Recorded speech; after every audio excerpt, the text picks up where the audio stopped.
Rencontre. Leclerc avait démissionné une semaine plus tôt. Il avait trouvé la jeune fille roulée en boule au milieu des fougères. Elle s'était levée avant le soleil pour être sur la rivière au moment où les premiers rayons pointeraient au-dessus des épinettes. On était à la mi-juin, en pleine montaison. Un touriste américain avait sorti une prise de 12 kilos pas loin du pont en début de semaine. Il avait décidé de remonter la baie pour aller sonder la même fosse. Il avait garé son jeep sur le bord de la route et enfilé ses bottes pantalons qui lui remontaient sous le bras. Il avait ajusté la ceinture extérieure par mesure de sécurité. L'année dernière encore, un jeune gars de Trois-Rivières s'était retrouvé à l'eau sans avoir resserré le haut de ses cuissardes. Il avait glissé dans les rapides et ses bottes s'étaient remplies en quelques secondes. Brusquement lesté d'une dizaine de kilos d'eau, il avait été longuement entraîné au fond par le courant. C'est Leclerc qui avait retrouvé le corps 2 jours plus tard, accroché à une branche immergée. Il marche maintenant vers la rivière, dans ses bottes en caoutchouc. L'image du noyé dans sa tête s'estompe au son du courant. La végétation est dense. Le fond de l'air commence à se réchauffer. Leclerc enjambe un tronc d'arbre mort et la trouve là en boule dans les fougères. Une veste de jean est posée sur elle. Ses cheveux sont défaits, pleins de chardon et de feuilles mortes. Il se penche et secoue doucement son épaule. Elle se réveille, sursaute comme une furie, les yeux écarquillés. Elle veut se relever mais s'écroule. À plat ventre, elle gratte la terre avec ses doigts et se met à s'enfuir à 4 pattes.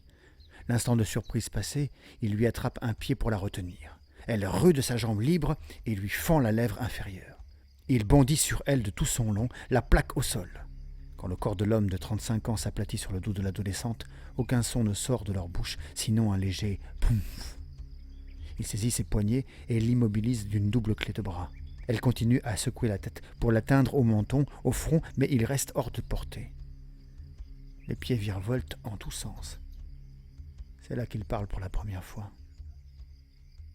« Calme-toi, calme-toi, je ne te veux pas de mal. Je suis garde-chasse. Ça va aller. Si tu arrêtes de bouger, j'arrête de te serrer les bras. » Elle se convulse une dernière fois et se laisse retomber de tout son poids. Il ne voit plus que la crinière noire qui recouvre son visage. Elle respire difficilement. Il desserre doucement son emprise et s'agenouille à ses côtés. Elle cherche son souffle, ne bouge plus. Elle porte un jean délavé, des bottes Kodiak et un gilet de laine molle sur un t-shirt blanc neige. Sa veste de jean est tombée là où il a surpris l'adolescente. Quand il sent qu'elle ne bougera pas, il va chercher la veste et la pose sur elle.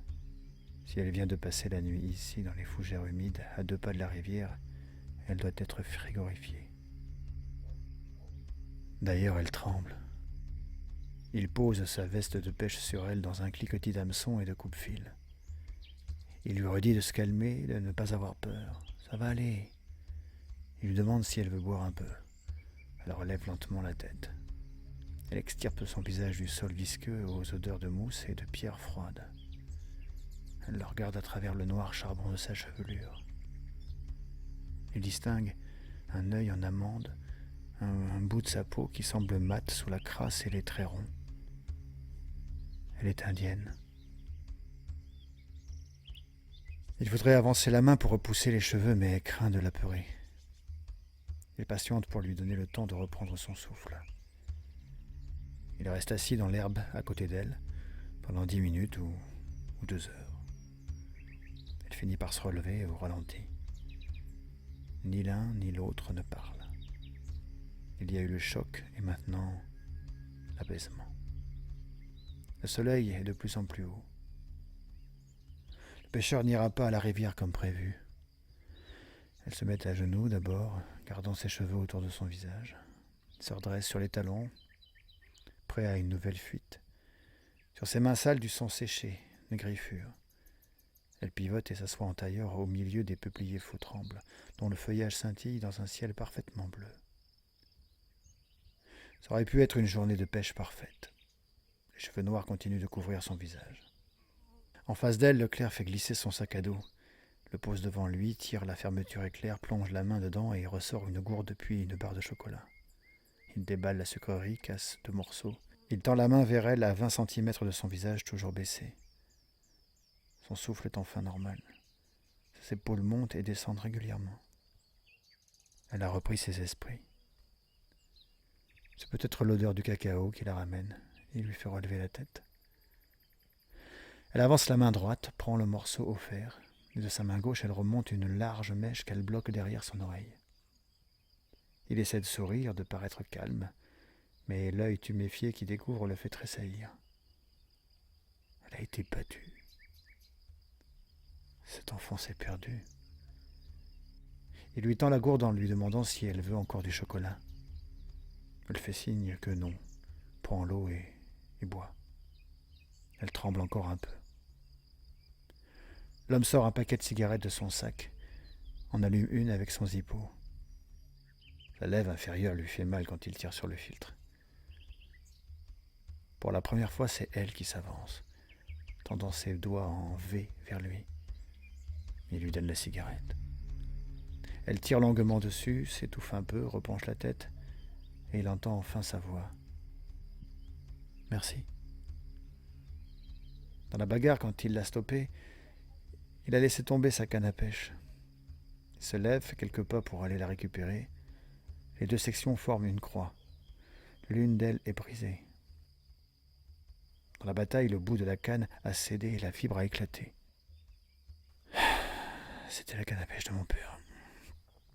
Moi, je suis désolé de t'avoir fait peur. Elle tire sur la cigarette jusqu'à la moitié. Elle le regarde ramasser les morceaux. C'était une belle canne. Tu aurais dû me laisser tranquille, dit-elle. Il s'entend lui dire qu'il va la ramener chez elle. Les tremblements reprennent. La cigarette remue entre les lèvres de la jeune fille. Non! Je suis le garde-chasse. Tu vis sur la réserve? On doit s'inquiéter pour toi, te chercher. Si tu me ramènes là-bas, je dirai que c'est toi qui m'as violée, lui rétorque-t-elle. En même temps qu'elle dit ça, elle prend appui sur sa main droite et se relève péniblement, s'agrippe au tronc lisse d'un jeune peuplier. Elle est debout, sale, et elle a mal partout. Cet homme l'a plaquée au sol.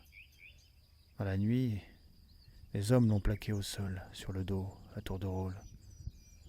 Elle veut faire un pas, avance la jambe, mais son ventre et son sexe lancent une douleur intenable. Ses jambes se replient. Elle s'évanouit.